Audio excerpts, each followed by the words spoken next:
just believe me. Never had a lot of shit come easy. Had to work hard, struggle just to be me. Had to and what was left over I put towards my dreaming. But the only thing in life that has meaning are the things you gotta work for, believe me. Take into your hands a plan, your own hands can land your own brand. And damn, I feel like no one takes accountability. They want the credibility, convincingly unwilling to put in the hours it takes to get some power. Don't be fucking sour, take a cold shower, scream until you're louder, work until you're prouder, and all the doubters, they're just young downers. I swear to God they all let me down. I always fought. I can tell you that 7 years after Freddie Gray, that was 2015, spring, April, May. This is 2022. Communities like Sandtown, all we saw then and now in terms of investment was a renovated Western District Police Station and a new funeral home. That's what West Baltimore got. A new police station and a new funeral home. What kind of optics are they?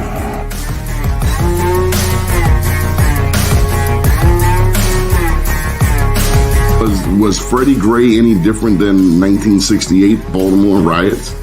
Dr. King's passing, killing, murder? This is the same? No, it wasn't. I mean, I think, well, first of all, people who are being violent and burning, that's, you know, all that's the same. But the point is what was the cause and what were they attempting to register? I always fought just to wear the crown. I'm off at these fucking clowns. I love you. They deserve an ounce. It's got next. And on before. It's only worth it if you work for it. I won't stop till they hear me now. I won't stop till I wear the crown. I swear to God they all let me down. I always fought just to wear the crown. I'm off at these fucking clowns.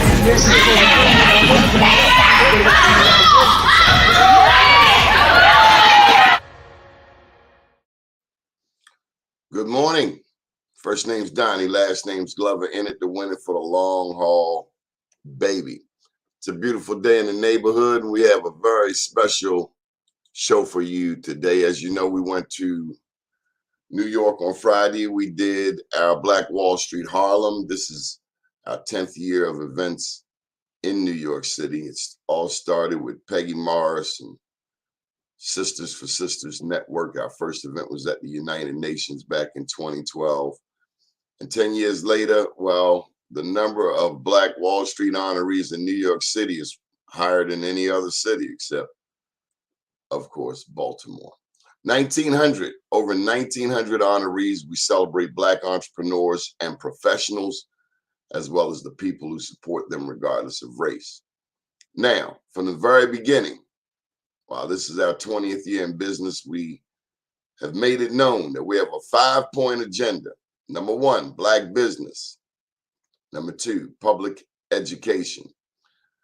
Number 3, ex-offender services or returning services for returning citizens. Affordable housing and universal access to healthcare. So today we're going to deal with number 3, returning citizens. When we go to New York, one of the captains, if you will, is Mr. Victor Pate. Mr. Victor Pate has been working with returning citizens to make sure that they have everything they need. And so we asked him some time ago if he would help us to recognize some of his colleagues. If you go to New York City, particularly Harlem, everybody knows Mr. Vic. And he has been nothing but love and a big brother. So anyway, one of those very special colleagues of his is about to join us. Her name is Takeasha Newton. Good morning. How are you? Good morning. It's a pleasure. Now, folks, let me tell you, while she's a drop dead gorgeous, don't let the smooth taste fool you. I had to get that part in. Don't let that beauty fool you. She's strapped, double strapped, and she's taking no prisoners. So welcome to the show. Thank you very much Donnie. It is an honor and a pleasure to be here with you today and all of our viewers. Thank you. Yes, ma'am. So tell us about AFJ. Sure. Alliance of Families for Justice is our organization. And what we do at Alliance of Families for Justice is we support, empower, and mobilize those formerly incarcerated and their family members to gain power, to generate community power. And so, what's your story? My story is a big story, and I don't think we have enough time here today. Uh, However, I am a reentry citizen myself. Get out of here. Yes, I am, Donnie. And I am pleased and honored to be a member of the Alliance of Families for Justice. I am the Community Organizing Fellow at AFJ here in Harlem, New York. And I am fulfilling my purpose to build our community. And community is there. Community, family, and friends, staff, and volunteers. It's not just the bloodline that you were born into. None of us got anywhere in life without community. And I'm speaking for myself, and I can speak for everyone else. No one has gotten by in life or gotten where they have gotten to today without community. Your community is your blood family, your neighbors, the people that you see walking down the street, although you've seen them on a number of occasions, but you may not know their name or personal information about them. They're still my family. They're still your family. They are your community, especially, Donnie, if they look like you and I. Okay, So the dudes on the dirt bike, they still my family. still your family. The cats hustling on the corner, they are still my family. They are still your family. What affects them affects you and your family. That is so true.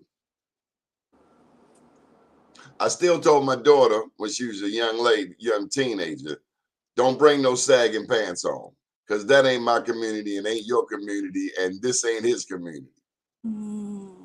But it is, Donnie. Don't bring him home. Tell him pull his damn pants up. He want to be in the community, tell him dress like he want to be in the community. But he needs that education and that drive, right? So let me get to this. Fatherlessness. I think back, Takeasha, to the movie Claudine. It had James Earl Jones in it. And this one particular scene is when the welfare worker came around. James Earl Jones was the live-in boyfriend. He had to go hide. He had to go out the back door. He could not be caught by the welfare worker. And it brings to mind what that did to the family. I mean, presumably he wasn't the father. Maybe he was the stepdad, but he was the man of the house, but he had to go and hide.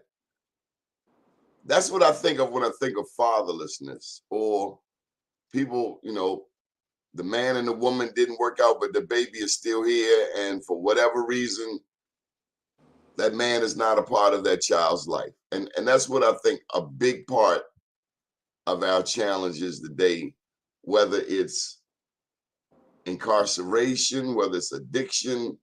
There's so many wedges in our families. and let alone just basic communication. You know, some people, you know, in Baltimore City, they might have moved from Baltimore City out to the county, or they may have lived in Queens, but now they live in Long Island, and they don't come down to the hood anymore. It's that wedge, you know. We used to get together for Thanksgiving dinner. Now it's, what happened to us? What happened? How do we heal fatherlessness in our community? How do we bring the family back together? That's a very strong one right there, Donnie. Very, very impactful on the family. We need our men and our family. You know, our uncles, grandfathers, siblings, cousins. You know, think about a household of women with no male role model. Okay, strength.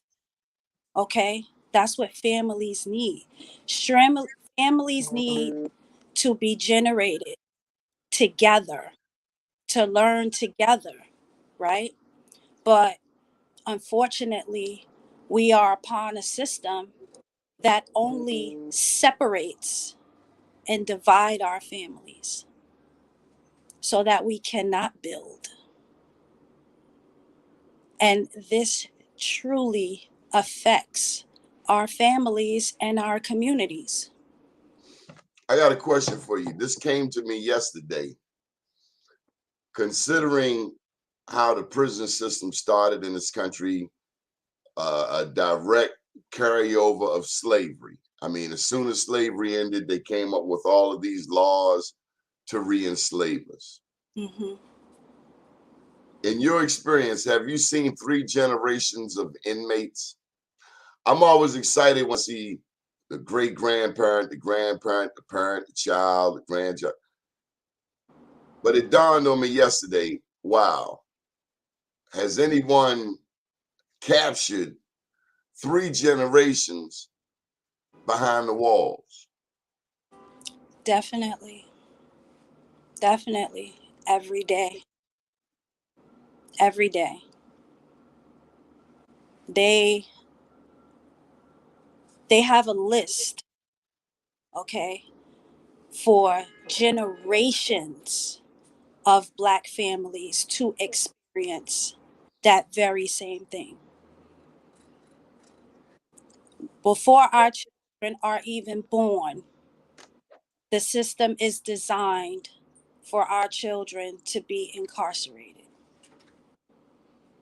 Okay, so this also takes me back to a paper I wrote while I was in college about slavery. And a professor read it and told me that I should redo my paper because slavery was abolished. And I hope that that professor has been paying very much attention to what's been going on in our country these past few years. And I want her to answer the question if she believes that slavery has been abolished. It hasn't. As a matter of fact, America has 5% of the world's population. I was trying to explain this to a man yesterday from India. India has 1.5 billion people if you add in Pakistan and Bangladesh. A lot of people think China, and I guess if you added China with the other Asian countries, you could say China is the mother of the most people. But we have 5% of the world's population in America, but we have 1 in 4 of the world's inmates. How does a little country, 5%, have 25% of the world's prisoners? It's not very proportional. And half of them are us. Black women, the fastest growing demographic. Tell you something else I didn't know. I read that over 50% of the murders in America are of Black people. I couldn't believe it. We're 13 to 20% of the population, depending on who's telling a lie, and we're half of the murder victims. I got a problem with that. We have a problem with that. We have a problem, a serious problem. So tell me more. What do you do every day? Every day, I make it my business to address the mass incarceration system that haunts our Black communities. I join with other organizations that are out here in this fight, family members of people incarcerated, also partnering with people incarcerated, speaking with assembly members, senators, addressing the mass incarceration system, fighting for people incarcerated to have the right to vote, right? Because that is very powerful as well. We have in Europe, they let them vote. In I'm Europe, sorry. they let inmates vote. Yes. And you know that vote, just so we're clear, or at least my perspective, no, they don't want us to vote. They don't want, from my perspective, white women to have abortions. Because there are some who feel like the numbers, like the browning of America is like a national emergency.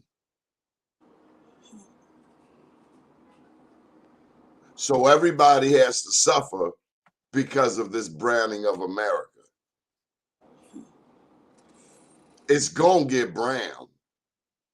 But that's why you see all of this scrambling and Republicans changing all of these rules about voting to sift out. You know, the 3/5 compromise was all about voting too. Without the 3/5 compromise, the whole vote thing would have been a whole lot different. It would have been fairer. But they did count the numbers, and they said there was no way a Black man could have a whole vote. We had 3/5 of a vote. You're 3/5 of a human being. So I don't know how much this country has changed at all. Yeah, we had a Black president. The state of Maryland might get a Black governor. But the racism that we face is insidious. In your experiences, how much a part of the equation is the illegal drug phenomena? Cocaine, heroin, crack. What impact have these drugs had on life in New York City? A tremendous impact, especially in Harlem, New York. When you come to Harlem, New York, and you walk some of these streets, it's like you're looking at zombies, and you can't believe that you're seeing this before your eyes in 2022. You know, and they all look like you and I. Well, you need to come to Baltimore because that ain't the case here. We have a whole new battalion of addicts that do not look like you and I in our neighborhood. Mm-hmm. You see, and this is the thing, Donnie.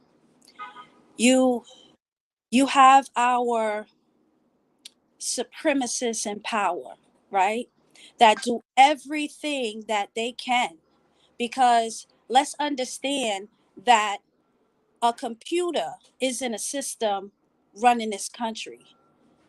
people are running this system within our country.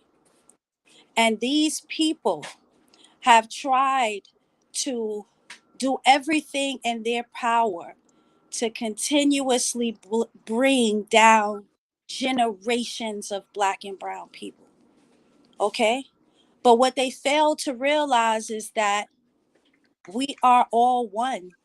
It's not about color, because the same things that affect us, the Black and brown community, also affects your community. And see, now the dynamics are changing because of that. Because you have those Caucasian children, or those people that consider themselves other than Black. Okay? These drugs are now affecting their households and their communities. And they're not sitting in their communities waiting for it. They're coming to our communities as well for these drugs. That's what a white addict told me. I said, why are you here? He said, this is where the drugs are. Mm-hmm. So once it's noticed that it also is affecting not only the Black and brown community, then it is looked at as, this is something that we need to do something about. And like Mr. Victor said, or similar to like Mr. Victor said, now the language is changing. Yes, it is. Yes, it is. Or now it's an opioid epidemic. When it was us, it was dope fiends and crackheads. But now it's an opioid epidemic. Just say no is what I tell them. Ain't that what they told us? Just say no. Do you remember that commercial where the egg would be frying? This is your brain on drugs. Yeah. Nancy Reagan said, just say no. I look in my alley. It's not a Black man in my alley scrounging through God knows what, because I've never seen anything like this before in my life. Black people don't hang in the alleys. Mm-hmm. But any other day of night, I can look out back. And it's like Dawn of the Living Dead. The only thing is they wouldn't have it in the white community a mile away at all. Mm-hmm. They'd call in the National Guard right away. And they have nothing but resources available for those people. Nothing but resources available for them. But for us, it's always about retaliation and punishment. So these addicts who don't match the majority demographic tend to feel more comfortable and panhandling in our neighborhoods. Mm-hmm. Yes. It just makes me wonder, all of this smack and racial stuff that Trump pushes, is he aware of what I see every day? He doesn't care. He will never experience that. And neither will his family. Tell me about the lady who founded this entity. Yes. Is my AFJ. I call her Queen Godmother, Sophia Elijah. Was she on the other side, so to speak, at one point? I wouldn't agree with the other side. Okay. I wouldn't use that term. You know, I will tell you that this powerful woman was not the first, but the only Black person, let alone woman, to lead the Correctional Association. Is that all of the officers? No. So the Correctional Association, okay, is a form of DOCS, the Department of Corrections and the Community Supervision. The same ones that have on their websites, that they believe that family is important, and how they support those incarcerated, uh, continuing a relationship with their families and their communities, which they will return to. If you read this on the doc site, you would think this is a wonderful camp, maybe. You know, they aren't opposed to family relations while someone is incarcerated. However, it's just bogus words. Are you Bogus. talking about like $10 phone calls? I mean, let's just say during the COVID pandemic, right? Knowing that people incarcerated cannot social distance from one another, right? Let's talk about the medical services within these facilities. Okay, when thinking about COVID and what we experience outside of these prison walls, you couldn't imagine what people experience not only before and after COVID, but during. You would think that at that time, our leaders, right, would focus on the safety of life for our community incarcerated. The only thing that they did was apply more punishment to those incarcerated, isolation and solitary confinement. I mean, we literally had to beg, okay, for our loved ones to receive a napkin to tie around their face to protect themselves from dying inside of these facilities. And we've had many, many deaths during COVID within these facilities, and they will never give us the accurate numbers of that, ever. But during this time, all they did was continue to punish by not feeding people while they were incarcerated, keeping them in isolation, keeping them away from their families, not allowing them to make telephone calls, not allowing them to use the kiosk machines. What do you think that this does to not only the people incarcerated, okay, this deep emotional and mental torture? This is also what families receive during this time. Not knowing if your family member is okay, or if they're possibly one of these people that supposedly died of COVID. Unbearable.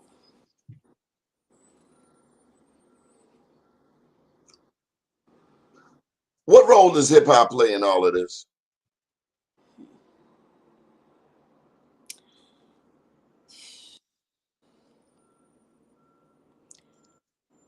Those involved in music, right? Nowadays, they need to be more like KRS-One and Public Enemy, you know, speaking about the very same things that is not only in our history, but current today. Not much has changed. Yes, some things have changed. And I've learned that what is a change, an extreme change, and possibilities may look one way to me, but a different way to others. If you have 50 human nature developments that are needed for people, and you only give them 2 of those 50 items, nothing has changed. Especially when you give those 2 items for a short period of time and then take it back. So sometimes my colleagues will say to me, "Oh, well, Takeasha, we have moved up a little. We have gained some things." And then I will say, "We haven't. We haven't. Until there is protection of life for Black people, we haven't gained anything. We haven't gained anything. And there is no protection of life for Black people inside the prison system or outside." Tell me about Black women today. Fastest growing demographic in the prison industrial complex. Growing up, it was you typically heard of men, but now it's almost we're almost numb to so many women being adjudicated. That is a fact. And not only that, they are taking it a step further now, as you can see, Donnie, by overturning Roe versus Wade. Okay. And coming up with all the new generated laws and stipulations to impose criminal charges on women. I read an article about that. Black women will be criminalized more than any other group. Exactly.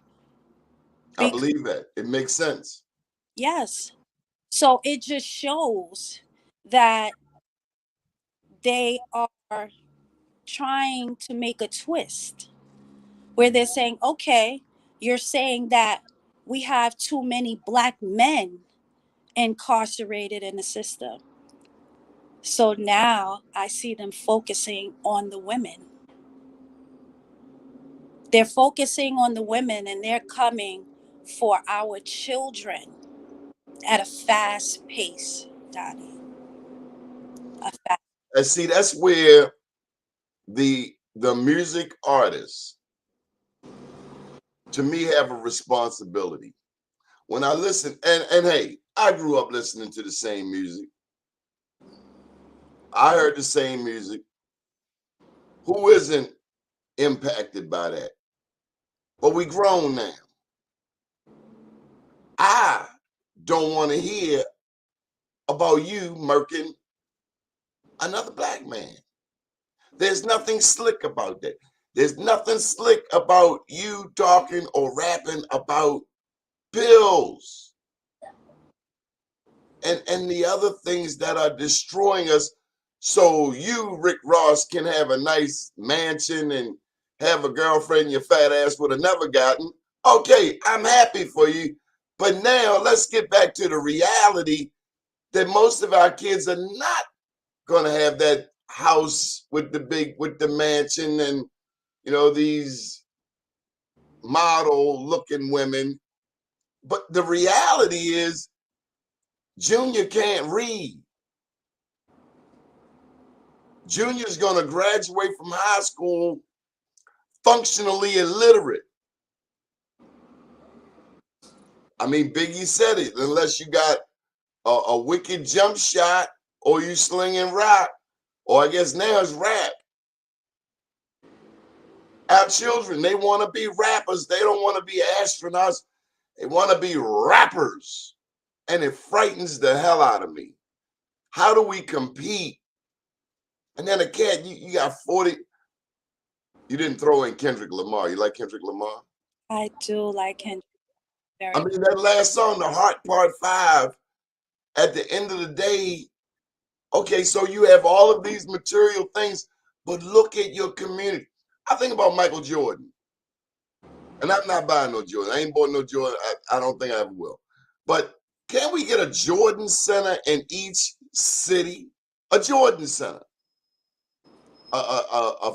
In Baltimore, we haven't had a new recreation center since Harriet Tubman. Okay, it might be an exaggeration, but we spent all of this time and effort and money on sports.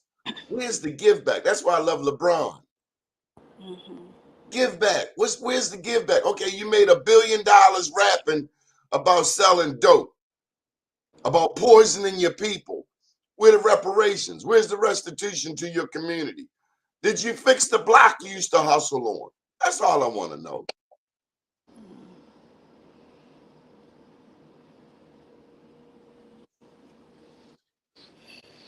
Okay, so we got a couple of comments here, at least one from Nina. She's talking about how one charge turns into 15 charges.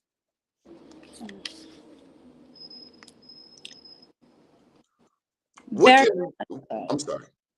Very, very much so. Let's speak about the charges and that statement. Thank you very much for that. People commit a crime, right? And they're sentenced by a judge to serve time, right? They go and they serve their time. And some of them come home with no other charges. Some people get more charges added on while they're incarcerated. Okay? So when you come home from serving your time, you still have your record.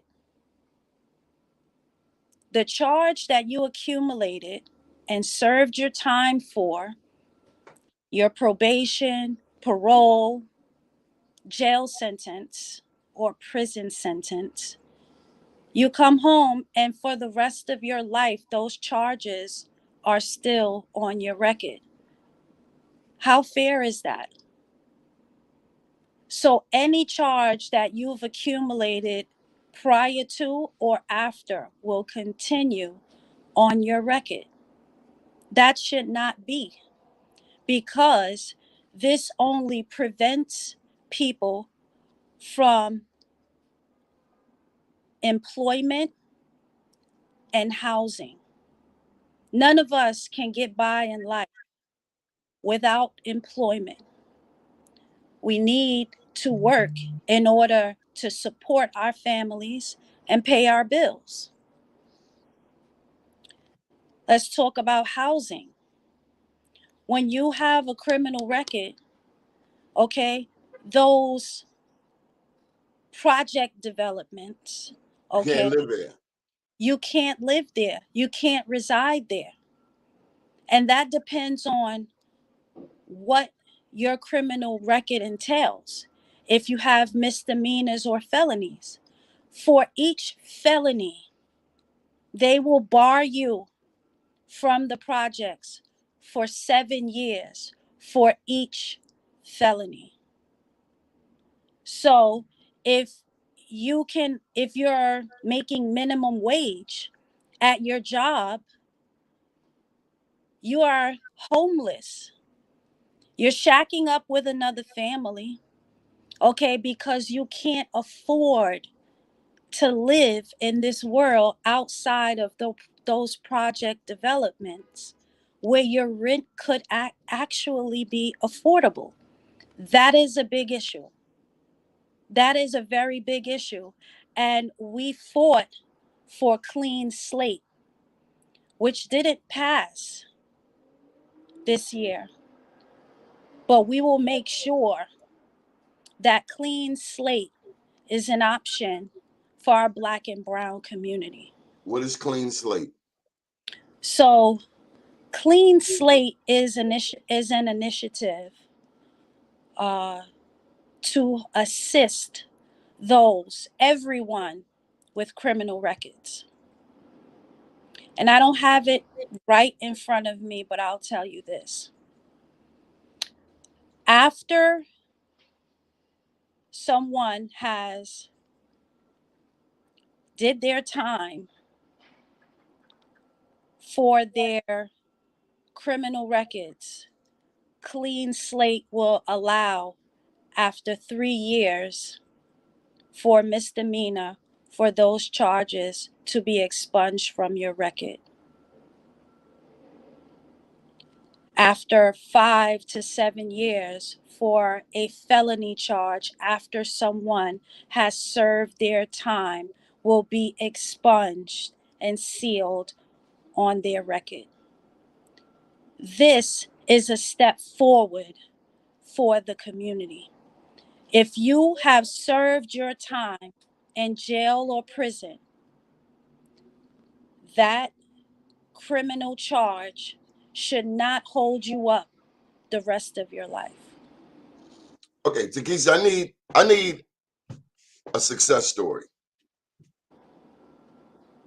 I need the latest victory that made you and the staff said, this is why we do this. Come on. The latest. Yes, We'll yes, hey, yes. hey, 5 to 7 years. Take your time. Uh, Give me a success story that just I will give you a tremendous success story at this moment. Thank you. It took me a few seconds to say, wow, lately. Sundiata. Who's Sundiata? Sundiata has been released from prison this year in 2022. Who is Sundiata? Sundiata was one of the original Black Panthers who was incarcerated Since the and 60s? and held. 40 some years. You are speaking. You are speaking right now, Donnie. Yes, he has been released just a few months ago. And that right there, Donnie, is a success story because the system has harbored this man in prison for decades and did not want to release him and imposing on the public that he was a danger to the community. I am very, very happy that Sundiata is home. And this is a very big successful story because the executive director of Alliance of Families for Justice, my executive director, Sophia Elijah, was Sundiata's legal attorney for 38 years. So I am very honored and very pleased to be a part of the AFJ staff and work underneath this powerful and amazing leader. You ain't no slouch yourself, though. So look, we got to get. I have two requests. One, we got to bring your fearless leader on the show, and Yes, then I love that. and then we got to bring Sundiata on the show. We could definitely make that happen, Donnie. We can make that happen. How can people help you? How can people support the cause? What's our call to action? People can support the cause by joining. Okay? You can contact us at www.afj-ny.org.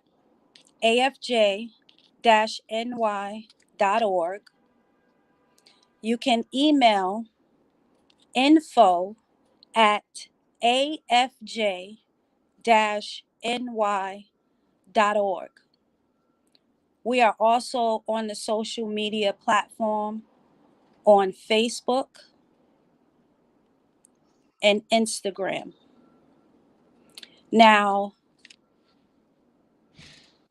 people need to understand that even if you have not been incarcerated yourself, You okay, know somebody who has.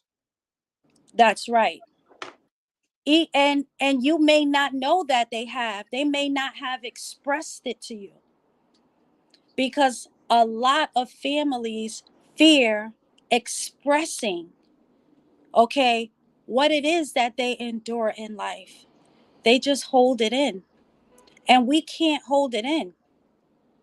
We have to bring those voices together. We have to work together to dismantle this disgusting mass incarceration system. People also need to register to vote. If you do not vote, you're just giving in. You're not helping and supporting your community. If your vote did not matter, we would not have lost so many of our ancestors to death if our vote was not powerful. So people need to register to vote. And People, also, and people, also, I'm sorry, Donnie. Anyone in New York State on parole and probation can vote. same here in Point Maryland. blank and simple.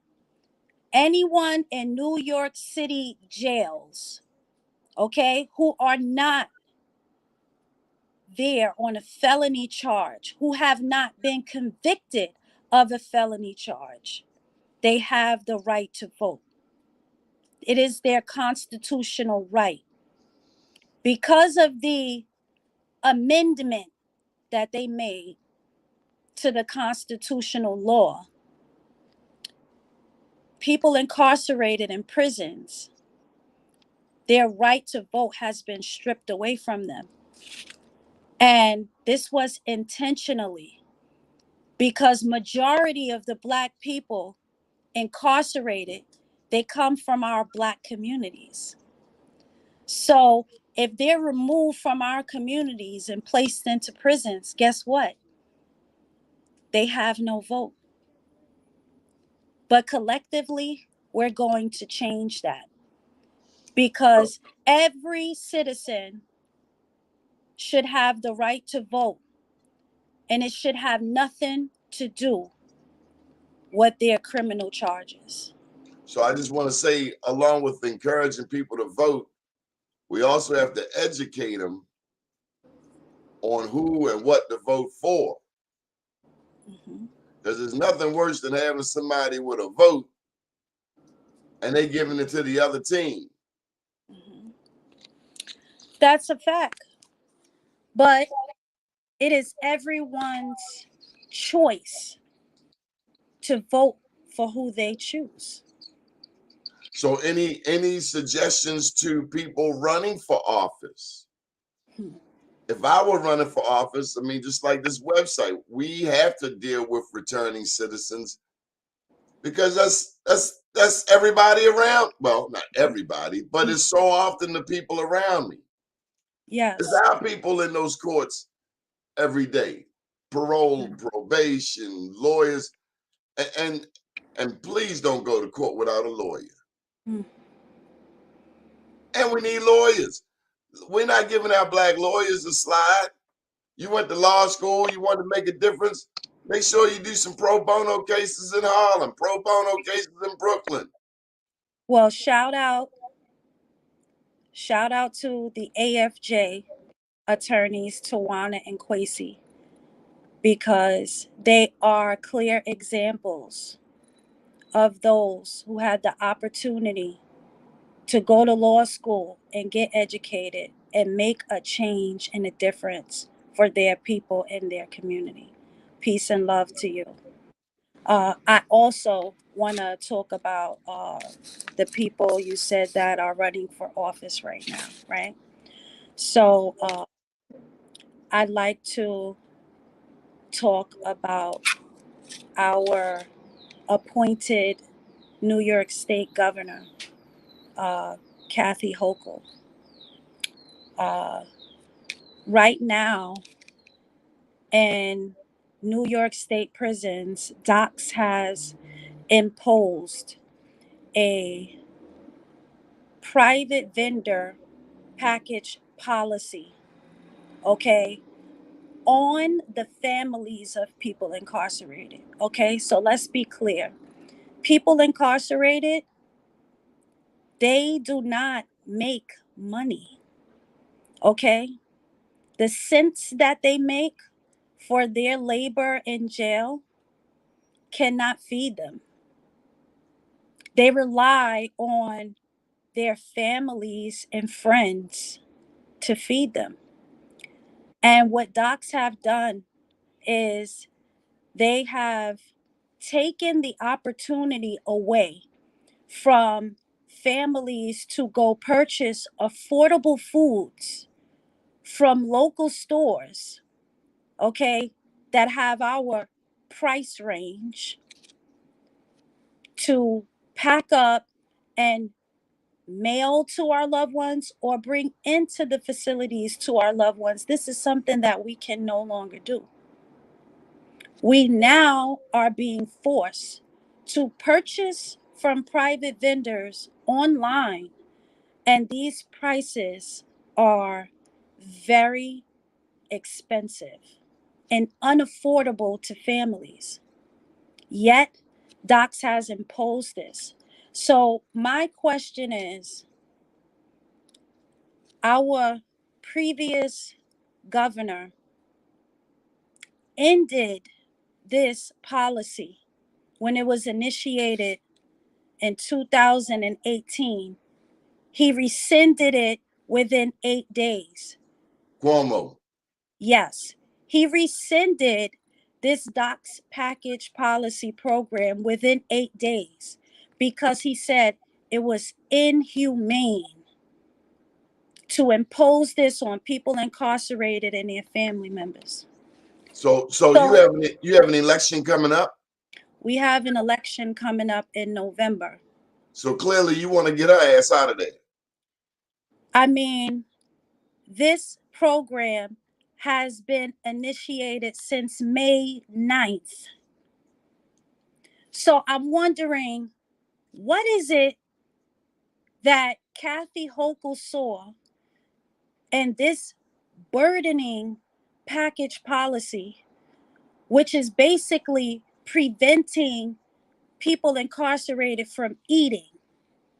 So Why was this allowed? because she a devil. So who do we like against her? Who do we support? So my number one take for everyone that was going up for governor this year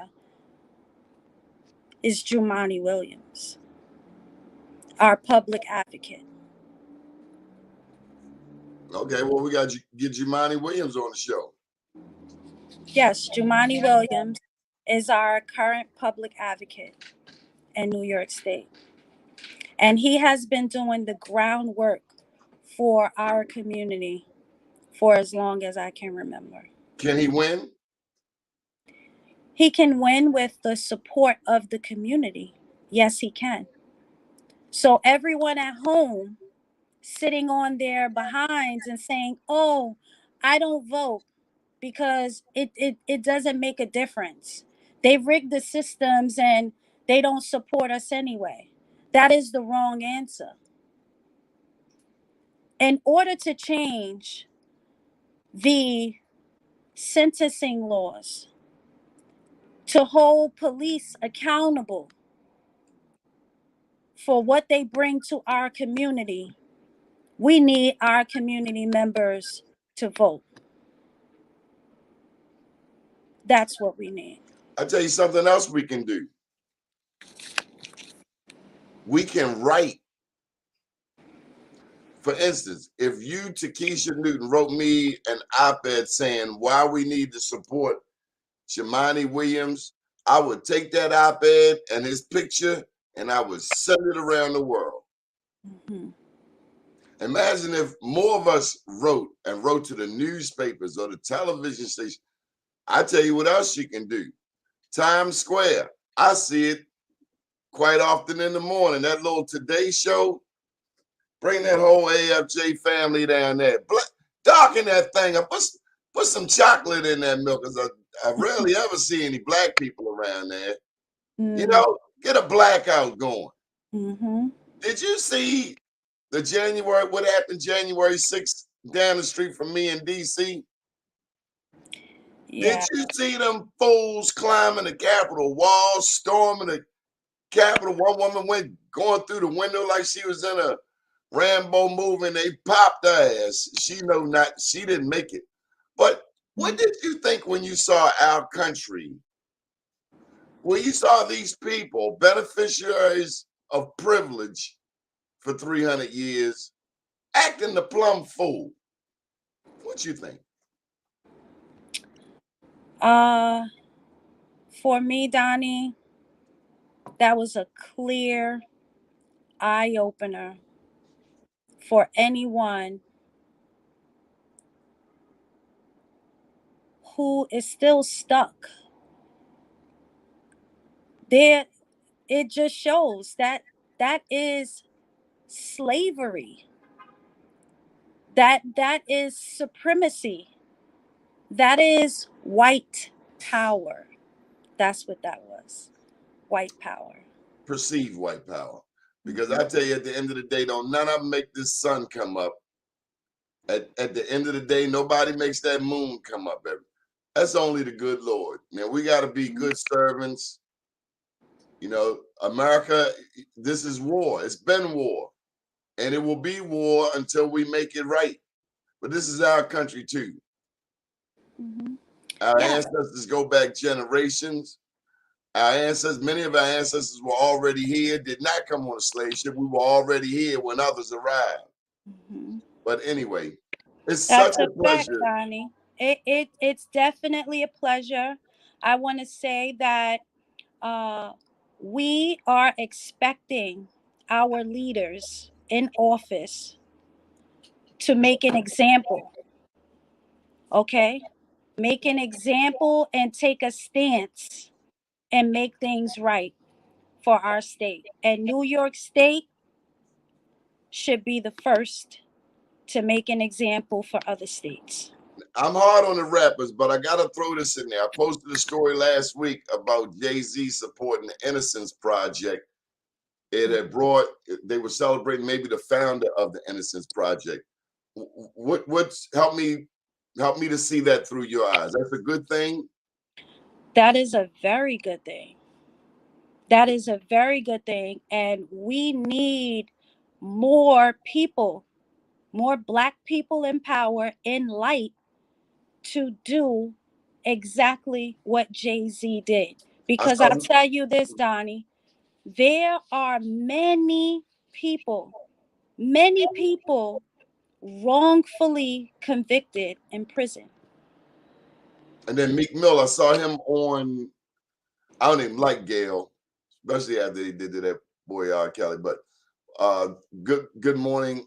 Anyway, Meek Mill was on the morning show, national news. Mm-hmm. I'd never really heard him speak, but not that extended period of time. I was so warmed by his presentation, his knowledge, and his passion. Mm-hmm. Very, very pleased. Thank you. Any final thought before we go? Yes, on that, I would love for Meek Mill to reach out to us so that Does he know about this? AFJ? Well, guess what, Donnie? After this interview, hopefully he will know about AFJ. I'm glad you mentioned it. I'm glad you mentioned that. I think you should have a regular show on this network. Oh, thank you so much, Donnie. I would love to dip into that. And I'm speaking out right now. I love manifesting because God just has a way of granting things. And I am manifesting that our discussion today will bring people like Meek Mills and Jay-Z on board to make the drastic changes that we need in our community and help us to get our innocent people incarcerated that are facing life sentences, 25 to life sentences. Let's help get them home because we know that what has happened to them is just unjust. Thank you so much, Donnie. It was such a pleasure to be here, and I'm very grateful for the opportunity. It's a pleasure to meet you as well. Thank you, and we can't wait to bring you back. And please tell the whole AFJ family hello. And the next time we come, we're going to bring some more Black Wall Street Awards to celebrate more people doing the right thing. And Donnie, I'm sorry, I have to say this. I commend you so much for traveling to New York and bringing me my Black Wall Street Award after burying your sibling. It was just such a selfless and respectful act, and I truly appreciate you for that. Thank you so much, sir. She was a Capricorn like you. She wouldn't have it any other way. That is right. My honor. Thank you so much. Good deal. Have a beautiful day. Thank you for joining us. Good morning, world.